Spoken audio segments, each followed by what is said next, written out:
Hey everyone, it's Rebecca here. Now, before we dive into today's episode, let me ask, have you ever held back on something because it wasn't perfect?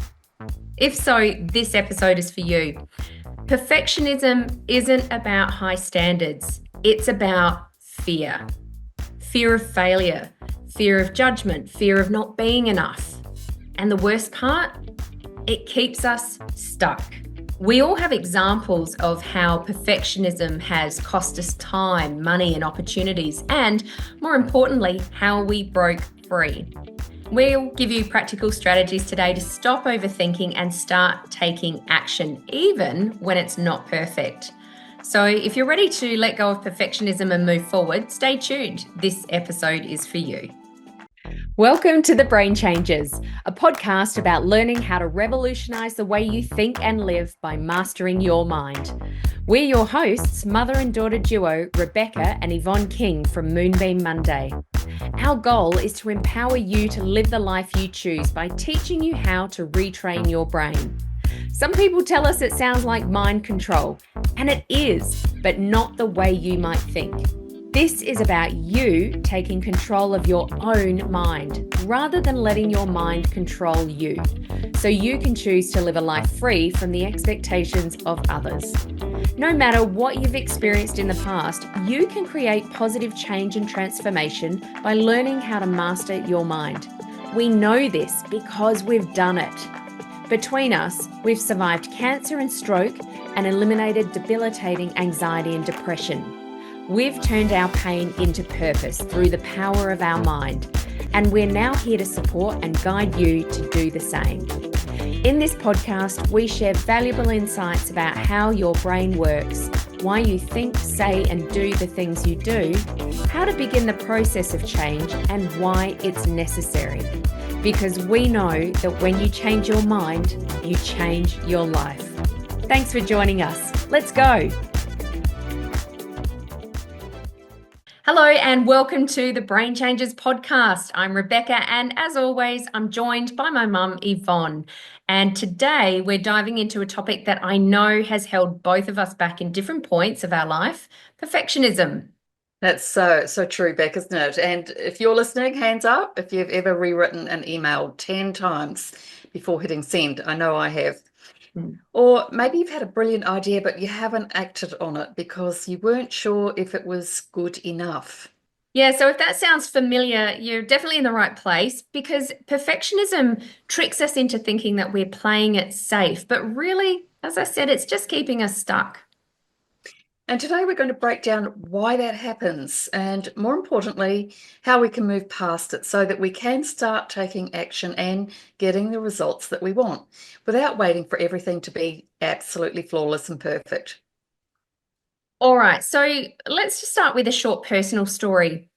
I remember when I was at TAFE, we had a class on creating the perfect resume and how to ace an interview. And the lecturer told us, and I remember this specifically, if they ask you about your weaknesses, just say perfectionism, because it sounds like a strength in disguise. And I thought that was such a genius idea. And I went into my interviews saying exactly that. When I was asked about my strengths and weaknesses, I said, oh, my weakness is perfectionism. I just need to get everything done right every single time. I've heard that one too, Beck. It's actually being glorified as this desirable flaw, isn't it? But the problem is that kind of advice actually plants a seed in your mind, and then you begin identifying as a perfectionist, and suddenly that can become your excuse for not starting things. Yes, exactly. And the same thing occurred. I remember working for an organization at one time where the launch of a major project was delayed again and again because everything wasn't perfect. Everything was really good. It was actually ready to go, but we didn't have all our ducks in a row, so to speak. We were expected to have the answer to every possible question that might come through. But in actual fact, we couldn't know every possible question. It was this never-ending list. And so the result was that the project launch was delayed for months, like month after month. And that cost us a lot of money and it cost us revenue. Yes, it's easy to see how that could happen, isn't it? Mm. As some of you know, I'm writing a book at the moment, and this is the first book I've ever written, and I, I felt like a bit of an imposter to start with because I thought, how can I be an author? How can I actually write a book? But the fact is that all the advice for writing a book, all the courses I've done, is just to get something down on paper. It won't be perfect. There'll be a lot of changes that you have to make, but make a start and get moving on it and get it down on paper. Exactly. So I guess the biggest lesson that has come out of all of these examples that we have, and there are many, many more, and I'm sure you've got many of your own, but the biggest lesson is that perfection is a myth. Right? Progress is what creates success. As my marketing coach says, and I love quoting her, done is better than perfect. If we wait for everything to be absolutely perfect, we're never actually going to get there. We're not going to make progress. So done is better than perfect. Yes, I love that saying too, Beck. I think it's very, very good. But a lot of people think perfectionism is about having high standards. But really, think about this.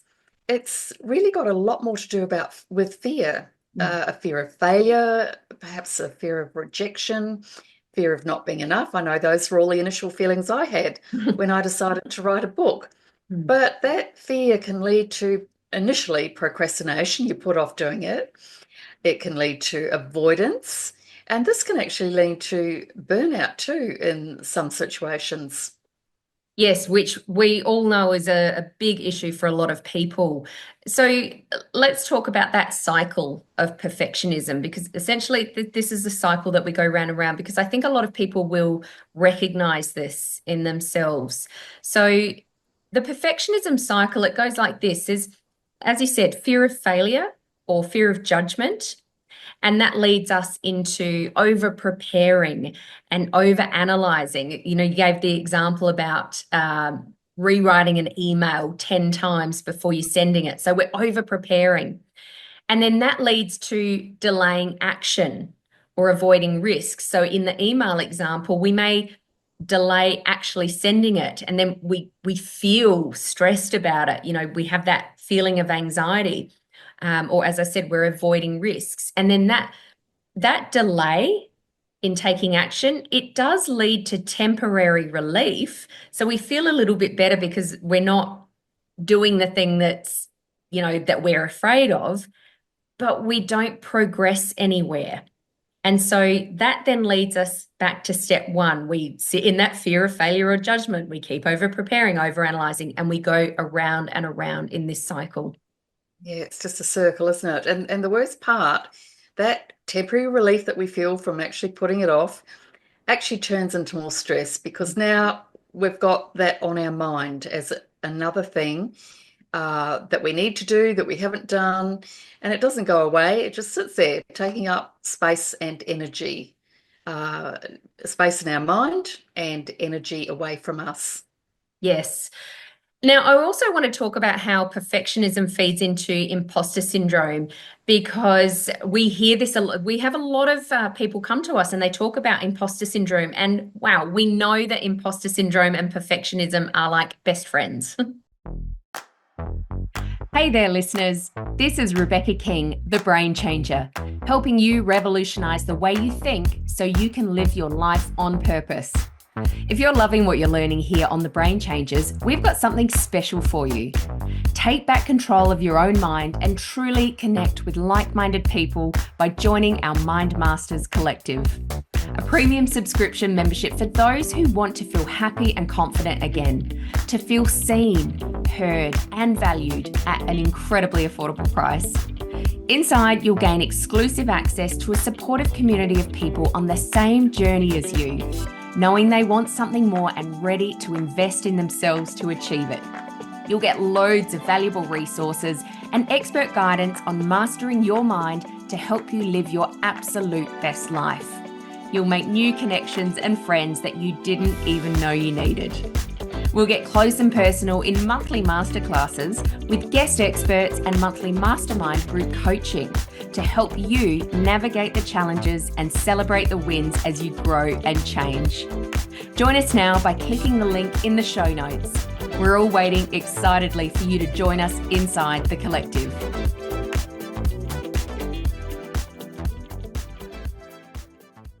Totally. The more we strive for an impossible standard, the more we feel like we're not good enough.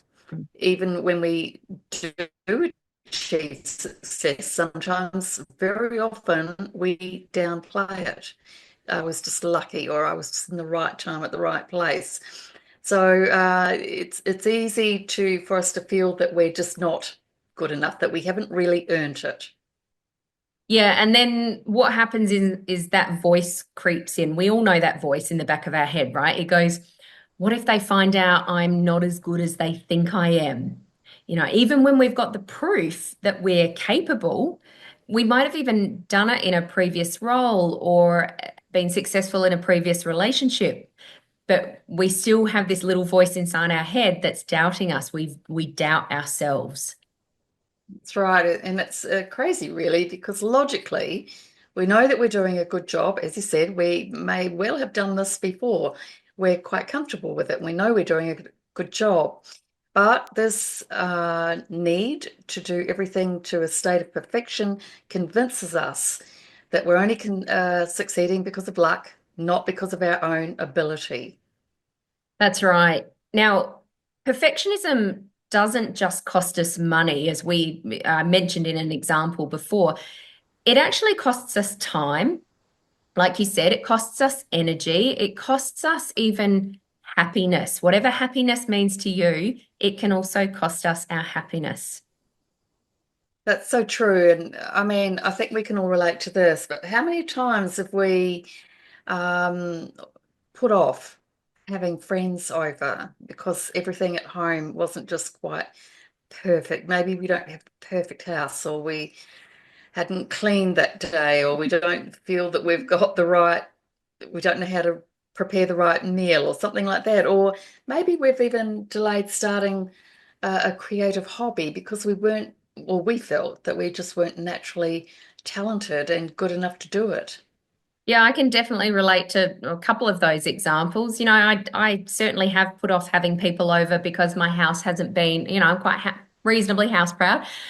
You know, my house hasn't been in the condition that I want people to see it. And even just last year, you know, I wanted to go back to playing golf and I was putting it off because I hadn't swung a club in years and I was I was worried that even though I was going to be with my friends out on the golf course and they don't care, I was putting the pressure on myself. I felt like I was going to be judged. So I was putting it off. And, you know, as a result, I was missing out on the opportunity to be with my friends, to be outside in nature, to be exercising.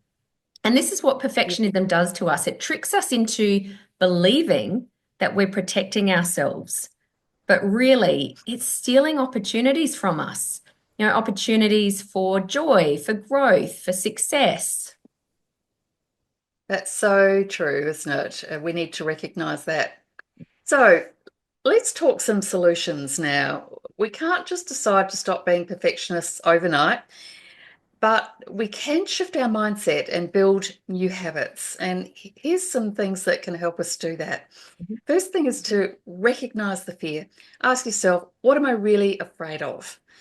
Naming it takes away its power. So we need to dig deep and say, what is it that's causing me to be afraid? Mhm. Then interrupt this pattern. Instead of saying to yourself, I've got to get this perfect, try this instead. I get to do this, and done is better than perfect. So we're reframing the whole situation. And then take small, intentional actions, because we know that our courage grows when we take action despite any fear that we may feel. So reframe this fear of judgment. You know, the reality is that most people are too busy thinking about themselves to judge you anyway. And that is a cold, hard fact of life, isn't it? Yeah. So the imperfect action rule if it's 70% ready, go for it. Mhm. If you're going to wait for 100% ready, you're going to get stuck. And the problem is that you might never, ever get going anyway. Mm. So the reverse what if hack, instead of saying, what if I fail? What if I'm not good enough? What if I get rejected? Ask yourself, what's going to happen if this actually works? Mm.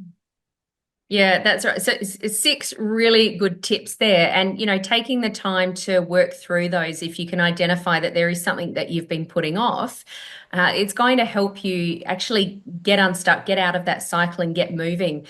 We could even use this exact podcast as an example of done is better than perfect, or how to, 70%, what was it you said? If it's 70% ready, launch it. Where as if you are actually watching this video rather than just listening to it, you'll see that I'm in a different background, we're in a different space. And in fact, I don't even have my proper microphone. The sound isn't perfect today, and our internet is cutting in and out. And that may have actually been affecting this recording. But we've gone ahead with it anyway, because we want to make sure that we're delivering our podcast when we say we're delivering it. We want to help you with this information, to give you these tasks. So it's just an example of, rather than waiting till everything's perfect and actually not launching this and you guys missing out, we've gone with, hey, we're 70% ready. It's good enough. Let's go. So Exactly. I love it when there's a live example, right? All right. So it's time for a challenge. So for those of you listening, what we encourage you to do is write down one small thing that you've been delaying due to perfectionism.